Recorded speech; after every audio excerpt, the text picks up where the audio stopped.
আসসালামু আলাইকুম, স্বাগতম সবাইকে পলিনোমিয়ালের ক্লাসে। এবার আমরা দেখব যদি আমাদের যে মূলগুলো থাকবে, মূলগুলো ধারাভুক্ত থাকে। একটা ধারা হওয়ার জন্য তোমার মিনিমাম তিনটা পদের দরকার, তিনটা পদ দরকার আছে। তিনটা পদ ছাড়া এটা আসলে ধারা বলা যায় না, বা ধারা কি ধারণাটা বলা যায় না। তো মিনিমাম যেহেতু তিনটা পদ দরকার, তার মানে তোমার ধারার ব্যাপারটা শুরু হবে ত্রিঘাত সমীকরণ থেকে। দ্বিঘাত সমীকরণের জন্য কখনো ধারা আসবে না। ত্রিঘাত সমীকরণ থেকে প্লাস প্লাস যদি করি, 4, 5, 6, 7 এই সমীকরণগুলোতে যদি যাই, ওইগুলোর জন্য ধারা অ্যাপ্লাই হবে, বাকিগুলোর জন্য অ্যাপ্লাই হবে না। আমরা ত্রিঘাত সমীকরণের ধারা নিয়ে পড়ব। ত্রিঘাত সমীকরণের মূলগুলো যদি ধারাভুক্ত থাকে, তাহলে ধারাভুক্ত থাকলে এটা ধরার একটা সিস্টেম আছে। যখন সমান্তর দ্বারা থাকবে একভাবে ধরবা, গুণোত্তর দ্বারা থাকলে অন্যভাবে ধরতে হয়। সমান্তর দ্বারা থাকলে মূলগুলোকে তুমি ধরবা এইভাবে। ত্রিঘাত সমীকরণের ক্ষেত্রে একটা মূল ধরো এ, একটা মূল এ। তাহলে একটা মূল হবে, আমরা জানি সমান্তর দ্বারার ক্ষেত্রে মাঝখানে যে অন্তরটা থাকে ওইটাকে বলা হয় সাধারণ অন্তর। সাধারণ অন্তর। সো আমরা এখান থেকে একটা মূল যদি এ ধরি, একটা মূল হবে এ প্লাস ডি, ডি যেখানে সাধারণ অন্তর, আর একটা মূল হবে এ মাইনাস ডি। দেখো তিনটা তিনটা মূলে হচ্ছে আমার সমান্তর দ্বারায় আছে। এটা থেকে এটার পার্থক্য ডি, আবার এটা থেকে এটার পার্থক্য হচ্ছে ডি। তিনটা মূলেই সমান্তর দ্বারা আছে। তো যখন আমাকে ত্রিঘাত সমীকরণের সমান্তর দ্বারা বলবে, আমরা মূলগুলাকে এইভাবে ধরবো। এরপর গুণোত্তর ধারায় আসো, যখন গুণোত্তর ধারায় থাকবে মূলগুলাকে কিভাবে নিব? আমরা জানি গুণোত্তর ধারার ক্ষেত্রে এক পরের পদকে আগের পদ দ্বারা ভাগ করলে ওইটা হচ্ছে সাধারণ অনুপাত পাওয়া যায়। তো আমরা এখানে যদি একটা মূল এ ধরি, একটা মূল হবে এ আর, তাহলে এটাকে এটা দ্বারা ভাগ করলে আমার আর আসতেছে। এরপর এই পাশে একটা মূল হবে, যেটা হচ্ছে এ বাই আর। এটাকে তুমি এটা দ্বারা ভাগ করলে আরই আসতেছে। তো যখন গুণোত্তর ধারা বলবে, তখন মূলগুলাকে আমি এইভাবে নিব। অর্থাৎ একটাকে যদি আমি এখানে এ ধরি, এরপরটা হবে এ আর, এরপরটা হবে এ বাই আর। তুমি এর জায়গায় যে কোনো কিছু দিতে পারো, এই জায়গায় তুমি পি দিতে পারো চাইলে, তোমার ইচ্ছা। আমি জাস্ট এ দিছি আর কি। তাহলে যখন সমান্তর দ্বারা থাকবে এভাবে দেব, গুণোত্তর দ্বারা থাকলে এভাবে দিব। ধারা থেকে কোয়েশ্চেনগুলো অনেকভাবেই আসতে পারে, বাট মেইনলি তোমাদের সমান্তর ধারা গুণোত্তর ধারা দিয়ে আসে। আমি জাস্ট হচ্ছে একটা ম্যাথ দেখাই দিব, বাকি ম্যাথগুলো আমি তোমাদের জুম ক্লাসে করে দিব। আমি কিন্তু অনেকগুলাই ম্যাথ করাবো, এখানে জাস্ট আমি তোমাকে মেইন কনসেপ্টগুলো দিচ্ছি। ঠিক আছে? সো আমরা এখন হচ্ছে একটা ম্যাথ দেখবো। নাম্বার 1টা খেয়াল করো, এখানে বলছি কি ত্রিঘাত সমীকরণ দেওয়া আছে। সমীকরণের মূলগুলো যদি গুণোত্তর প্রগমন হয়, তাহলে সমীকরণটি সমাধান করো, এটা করতে বলছে।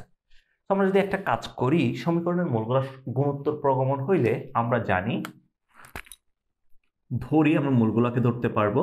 একটা যদি এ হয়, একটা হবে এ বাই আর, আর একটা হবে এ আর। সমীকরণের মূলগুলো এরকম হবে।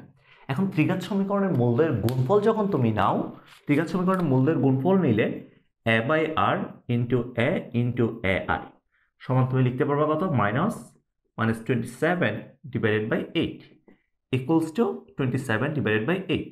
তাহলে দেখো আর আর মোকাবেলা যদি যাই, a cube is equals to 27 divided by 8 লিখতে পারবা। সুতরাং এ ইজ ইকুয়ালস টু 3/2, এর ভ্যালু 3/2। এরপর আমাদের দরকার হচ্ছে মূলগুলা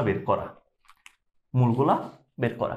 তাহলে আমি যদি মূলগুলা যোগফল নিই, তাহলে যোগফল নিলে কত আসে? A plus a r plus a by r equals to, মূলদের যোগফল নিলে আসবে -42 ডিভাইডেড বাই 8।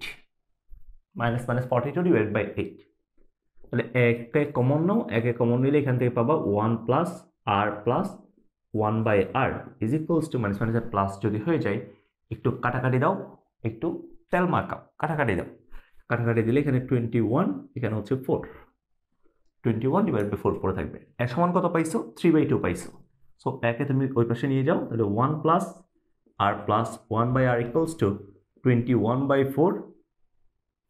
যদি 3/2 দ্বারা ভাগ করি, তাহলে এটা এই পাশে গেলে ইন্টু 2/3 হয়ে যাবে, 2/3। এরপর আরেকটু কাটাকাটি দাও, তাহলে 2 2 3 7 7, তাহলে কত পড়ে থাকে? 7/2 পড়ে থাকে, 7/2। সুতরাং আমরা এখান থেকে বলতে পারবো, এখন আমাদের আছে 1 plus r plus 1 by r equals to 7/2। এটা আছে না? গুণ করো তো, একটু লসাগু নাও। আর কে যদি লসাগু নাও, তাহলে r plus r square plus 1 divided by r equals to 7/2। গুণ করো, 2r plus 2r square plus 2 equals to 7r। সবগুলোকে এক পাশে নিয়ে আসো, 2r square minus 5r plus 2 equals to 0। এখন যদি তুমি একটু উৎপাদক বিশ্লেষণ করো তাহলে এখান থেকে পাবা কত, 2r স্কোয়ার, আমি এটাকে লিখতে পারি minus 4r minus r plus 2 equals to 0। 2r যদি লসাগু নিই তাহলে r মাইনাস 2 মাইনাস 1 কমন নিলে r মাইনাস 2 ইকুয়ালস টু 0। সুতরাং r is equals r minus 2 একটা আসবে, আর একটা আসবে 2r মাইনাস 1 ইকুয়ালস টু 0। সুতরাং দেখো r ইজ ইকুয়ালস টু একটা হচ্ছে 2 আর একটা r ইজ ইকুয়ালস টু হচ্ছে আমাদের হাফ, তাহলে r এর দুইটা ভ্যালু বের হইছে। তাহলে আমাদের মূলগুলা কি কি হইতে পারে, যখন তুমি r এর ভ্যালু 2 নিবা, r এর ভ্যালু যদি 2 নাও তাহলে সমীকরণের মূলগুলা কি, r ইজ ইকুয়ালস টু 2 হলে সমীকরণের মূলগুলো আসবে একটা a বাই r, এর জায়গা কত 3/2, আরেকটা হচ্ছে আর এর জায়গা কত, আর এর জায়গা হচ্ছে 2, তার মানে 3/4 আসবে। একটা একটা আসবে শুধুমাত্র a, শুধুমাত্র a কত 3/2, আরেকটা আসবে কত, এটা হচ্ছে ar অর্থাৎ 3/2 ইন্টু r, আর হচ্ছে 2 ইকুয়ালস টু 3। তাহলে তিনটা মূল, একটা হচ্ছে 3/4, 3/2, আরেকটা হচ্ছে 3। এরপর r is equals to half হলে এখান থেকে এই তিনটা মূল তুমি বের করে ফেলবা, a ar a by r ar, এই তিনটা মূল বের করে ফেলবা। শোনো, তোমার ম্যাথ কিন্তু এখনো শেষ হয়ে যায়নি। মূলগুলা বের করার পর তোমাকে অবশ্যই একটু চেক করে নিতে হবে তোমার ম্যাথটা ঠিক আছে কিনা। এখানে যে মূলগুলা বের করছো, মূলগুলো যদি এই সমীকরণের মূল হয়, নিশ্চয়ই এই সমীকরণটাকে মূলগুলো সিদ্ধ করবে। তো তোমার এখান থেকে মূলগুলো পাওয়ার পরে প্রত্যেকটা মূল এখানে বসায় চেক করবা আসলে কোনটা কারেক্ট না। যেহেতু এখানে আর এর দুইটা ভ্যালু আসছে, আর ইজ ইকুয়ালস টু 2 এর জন্য যে তিনটা মূল পাবা, ওই তিনটা মূল থেকে এখানে বসায় দেখবা ওগুলো সিদ্ধ করে কিনা। যদি সিদ্ধ করে ওগুলো অ্যান্সার। যদি আর ইজ ইকুয়ালস টু হাফ থেকে যে তিনটা মূল আসবে ওইগুলোও বসায় দেখবা, ওইগুলো যদি 0 আসে এখানে বসানোর পরে দেন হচ্ছে ওইগুলোও এই সমীকরণের মূল হবে। যদি বাই চান্স 0 না আসে তার মানে এখানে ওই মূলগুলো এই সমীকরণের হবে না। এটা হচ্ছে জাস্ট একটু চেক করে নিবা, ঠিক আছে। সো আমরা ধারার যে কোয়েশ্চেনগুলো আসবে, ধারার কোয়েশ্চেনগুলো আমরা খুব সুন্দরভাবে সলভ করতে পারবো। আমি আরো একটা প্র্যাকটিস শিট তোমাদের দিব, একটা প্র্যাকটিস শিট অলরেডি দেওয়া আছে, আর একটা প্র্যাকটিস শিট দিব, ওখানে সবগুলো ঠিক আছে সমীকরণ টাইপ বেস করে ম্যাথ দেওয়া থাকবে। আল্লাহ হাফেজ। আমাদের পলিনোমিয়াল বলতে গেলে থিওরি এখানেই শেষ, আর কোনো কিছু নাই, জাস্ট একটা এক্সট্রা জিনিস আছে, ওটা আমি পরে বলবো, এখন না। তোমরা আপাতত ক্লাসগুলো করে রাখবা, আমি ম্যাথ যখন করাবো তখন যাতে তোমরা ক্যাচ করতে পারো। আল্লাহ হাফেজ, টাটা, সবার সাথে পরে দেখা হবে। আসসালামু আলাইকুম।